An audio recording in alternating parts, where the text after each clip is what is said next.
Welcome back to I Don't Need an Acting Class with Milton Justice. Milton and Patrick Qualiano will continue in-person classes in New York at the Actor Lab. Milton will also be teaching in-person classes again in Paris in the first week of September. For more information on all future classes, all our podcast episodes, interviews, and selected writings, visit our website www.idon'tneedanactingclass.com. What I find that most of you are doing is you're trying to come up with a story that you could film that might be interesting rather than being an actor living in the circumstance, seeing the circumstance, immersing yourself in the circumstance, and seeing what it gives you. It's a very, very fine line. But what it forces you to do as an actor is to keep digging deeper. It forces you to get more specific, but you're getting more specific living off of what's there. And the talent becomes digging deeper and seeing more specifically. What you all are doing with your work, and Roxandra did it, is you're trying to come up with an interesting story. Nika also made the mistake, presumably he's heterosexual, that because he was building the relationship with a woman, that was not a problem. I'd have to say this about both Rashad and Nika, is that either one of them building a relationship with a woman is so boring and so uninteresting. I guess it comes right out of the school, but I am straight. I do like women. The point is, it's not your job. It's not your job to come up with a story. What your job is to look in depth to what's going on. And what you really end up doing is saying, gotta look deeper, gotta look deeper, gotta look deeper. And look, for years, it's not going to be easy. And then one day it becomes easy. It's because you keep looking. What they have discovered is every time they go back to the same thing, they find something new. The first time that you build something, the first time you build an image, the first time that you talk it out, it may not be so much, but you have to believe it. You have to believe it. If I am building an image, I need to see it and build it. I am not building, which is kind of what you did, Rux. You're building this whole huge story. You're not writing a screenplay. You're an actor living truthfully off what's going on. I'll tell you something. What's really interesting, I don't believe either one of you. And it's because you're writing a plot. You're writing a plot that says, I'm a divorced woman, and I don't believe you. You're trying to come up with a story that's interesting. It's too much plot. It's too much plot. What Rashad did is he built being in the parking lot and at the building and looking up at a window. I have to develop the ability to live off what's there specifically in a way that it brings me to life, in a way that it feeds me, in a way that it ignites my talent. If I describe something from nature, I need to bring it to life. If I describe a leaf, I need to bring it to life. One of the ways I bring it to life is to find more detail, which was Nika's problem describing this woman. There was no detail. If somebody described a woman to me that way, I would sit back and think to myself, ooh, wow, hopeless. You have got to develop the ability to know when you've got it. You have got to develop the ability to know when your choices excite you. You get it once, you think, oh, good, I got it. And so what you don't do is say, oh, good, I got it. Let me do it again and see if I can get it again. I think, Rashad, you would agree that the fact that you keep going back over and do the same thing and do it again and do it again, it forces him to find something new and exciting every time. And he actually likes it. But that is what you have to do. That's what you have to do. If you find it and you like it, then do it again. The fact that you got it once does not mean you can get it again. That's the difference between blind instinct and having a technique. The danger of blind instinct is that you can get it once, and it's really dangerous.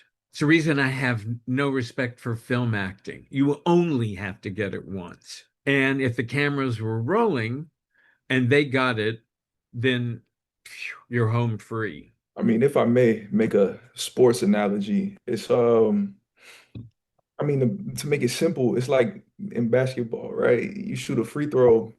If you shoot one free throw in practice and say, "Oh, I made that free throw," you get into a game, you, great probability you're not going to hit any free throws. You have to continuously. I mean, like the greats, they practice just free throws alone for hours on end. Describe anything. I mean, I'm looking at the workbook that I'll never write. Describe the inside of a subway station. Be in an antique shop alone. All of these are really good exercises because they're forcing you to visualize. Take a line of dialogue like, "That's the cutest puppy I ever saw," and describe the puppy so that the line comes out of it. "I don't like that dress." Do you see how easy these things are? Simple dialogue. "I don't like that dress." And what you want is for me not to say to you, there is no dress and you don't dislike it. Build it so you dislike it and don't force it. And if it takes you a while to build it, then so be it, and build it believably. But the thing about it is, I need to be careful that I don't perform it. I need to be careful that I am not, air quotes, playing what I think the emotion should be, which is what some of you do. All I'm telling you is to simplify and build believably.